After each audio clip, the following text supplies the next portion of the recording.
family holiday in the Dominican Republic turned into a devastating tragedy when a tourist boat carrying roughly 35 people erupted in flames, killing 16-year-old British teenager Abbie Lainton and injuring 24 others. What makes the tragedy even more disturbing are accounts from survivors who say they noticed warning signs before the boat exploded. According to witnesses interviewed by The Sun, the vessel appeared overcrowded and smelled strongly of gasoline before it departed. Passengers reportedly raised concerns about the smell, but were reassured that everything was safe.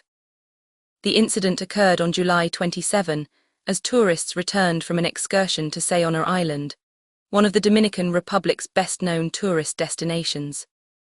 The island is part of the Cochabamba National Park and attracts visitors with its beaches, clear Caribbean waters and tropical scenery. Instead of ending with a relaxing ride back to shore, however, the excursion became a fight for survival. A dream vacation becomes a nightmare. Abbie Lainton, from Swindon in the United Kingdom, was vacationing in the Dominican Republic with members of her family. The 16-year-old was reportedly badly burned when the boat suddenly caught fire. She was taken to intensive care, but despite medical treatment, she died 3 days later on July 30. Her death has prompted an outpouring of grief from family, friends and members of the community. The tragedy also left 2 of her siblings injured. According to reports, they remained hospitalized following the accident. In total, 24 people were injured, with 11 requiring hospital treatment for burns.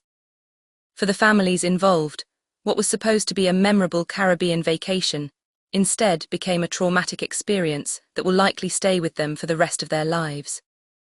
Survivors say the boat smelled of gasoline. Perhaps the most troubling part of the survivors' accounts involves what passengers say they noticed before the explosion. Giselle Segovia, one of the tourists aboard the vessel, told The Sun that the boat smelled like gasoline before the disaster. She also described the vessel as overpacked, saying she felt there were too many people aboard the relatively small boat. According to her account, passengers raised the gasoline smell with the captain, but were reassured that there was nothing to worry about. That detail has become particularly significant because gasoline fumes aboard a vessel can represent an extremely serious safety concern. A strong fuel odor does not necessarily mean an explosion is imminent. Fuel systems, engines and ventilation systems can produce smells for a variety of reasons. But an unexplained or unusually strong gasoline odor aboard a passenger vessel is precisely the kind of warning sign that should be investigated before a boat continues operating. The fact that witnesses say passengers noticed the smell before the accident will likely be an important part of any investigation into what happened. Passengers reportedly felt the boat was overcrowded. The survivors' concerns were apparently not limited to the smell. Segovia reportedly said she felt the boat was carrying too many people. The vessel was said to have been carrying around 35 passengers when the accident occurred. Overcrowding can create additional problems during an emergency. On a small boat, passengers need sufficient space to move, access safety equipment and evacuate quickly. If people are tightly packed together, even a relatively small emergency can rapidly become chaotic. That concern appears to have become reality when the explosion occurred. According to survivor accounts, passengers were suddenly thrown from their seats as the blast tore through the vessel. Some ended up in the water, while burning debris reportedly flew through the air. The terrifying sound before the explosion, Navin Torres, who was aboard with his wife, described hearing what he characterized as a sudden pop shortly before the explosion. According to his account, the boat had accelerated in an effort to keep up with other boats. Then everything changed. The front of the vessel reportedly exploded, with flames quickly spreading. For passengers aboard a small tourist boat, there was virtually no time to process what was happening. One moment, people were returning from a day of sightseeing. Seconds later, they were confronting fire, smoke, flying debris, and the possibility of being trapped aboard a burning vessel. Segovia described people being thrown from their seats and benches as the blast occurred. The situation was made even more frightening because some passengers reportedly did not have their life jackets properly secured. Jumping into the sea as the fire spread, passengers were forced to make an immediate decision: remain aboard the burning vessel or jump into the Caribbean. For people who could swim, the water offered a possible escape. For those who could not, however, jumping overboard created another terrifying danger. Segovia reportedly could not swim. Her husband ultimately threw her into the water to get her away from the flames. She later described being terrified, and said that without her husband's intervention, she might not have been able to make the decision to jump herself. The couple survived but suffered injuries. Segovia reportedly suffered burns, while Torres required stitches after being struck by debris. Other passengers were reportedly far more seriously injured. Witnesses described broken bones, severe burns and spinal injuries among some of those involved. Other boats became part of the rescue once passengers were in the water. Other boats became crucial to getting survivors away from the burning vessel. The speed with which the disaster unfolded meant there was little opportunity for an orderly evacuation. There was no time for passengers to calmly collect belongings, follow a prepared evacuation plan, or wait for instructions. They had to escape. That reality highlights an important aspect of recreational boating safety. An emergency aboard a vessel can develop extraordinarily quickly. A mechanical problem that initially appears minor can become a fire or explosion in moments, particularly if fuel vapors are present. What caused the explosion? The exact cause remains a matter for investigators. The tour operator, Go Paradise DR, reportedly attributed the accident to a mechanical failure and expressed condolences following the tragedy. That explanation, however, does not answer all of the questions raised by survivors. Investigators will have to determine what mechanical failure occurred, whether fuel escaped, whether gasoline vapors accumulated, whether the engine compartment was properly ventilated, and whether the vessel complied with applicable safety requirements. They will also need to examine the boat's passenger capacity and safety procedures. The reported gasoline smell is particularly important because investigators will want to establish whether it was connected to the mechanical problem that ultimately caused the fire.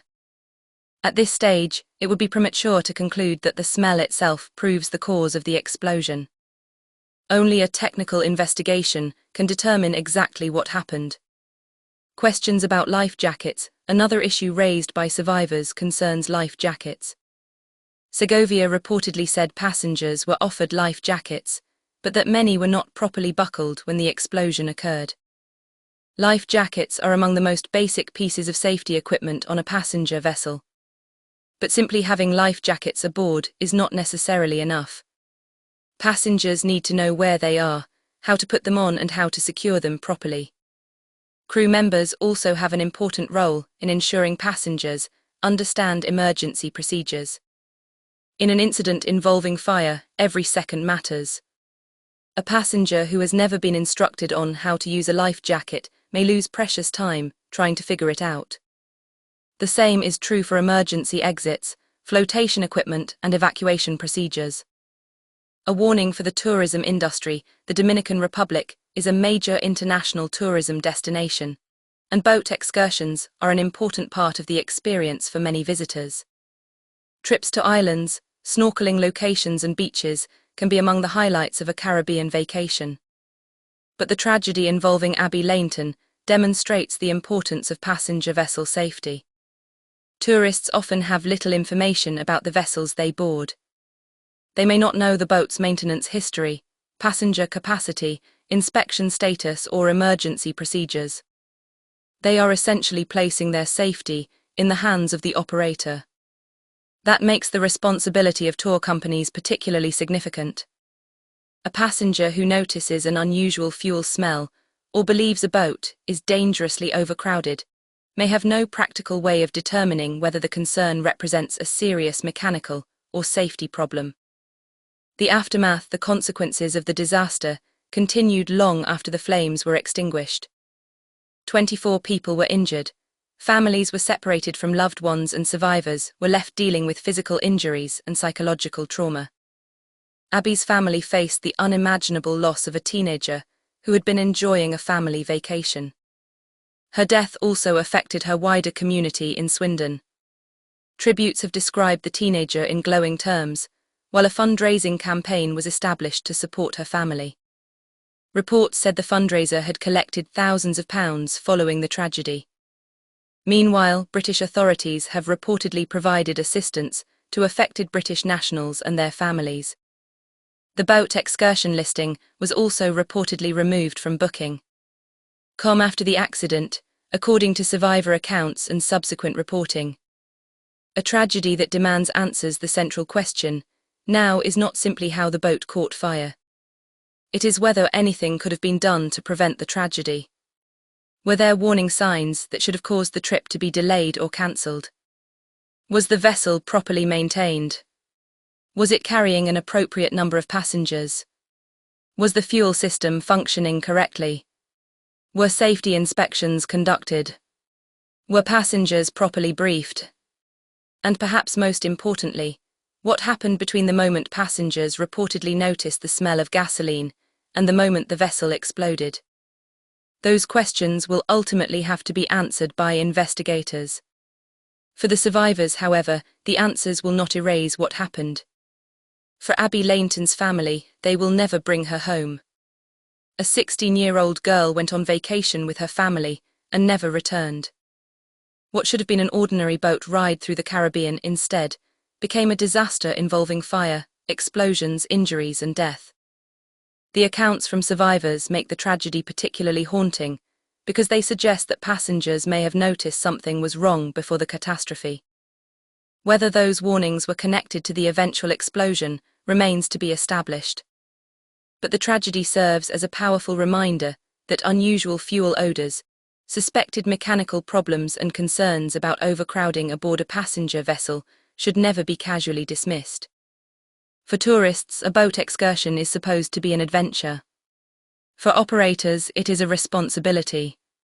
And when dozens of passengers are placed aboard a vessel, that responsibility can literally become a matter of life and death. As investigators work to determine what caused the Dominican Republic boat explosion, Abbie Lainton's family and the injured survivors are left to deal with the devastating consequences. The investigation may eventually explain how the vessel exploded. But for those who were aboard, the memory of the gasoline smell, the sudden pop, the fire, and the desperate scramble into the sea will likely never disappear.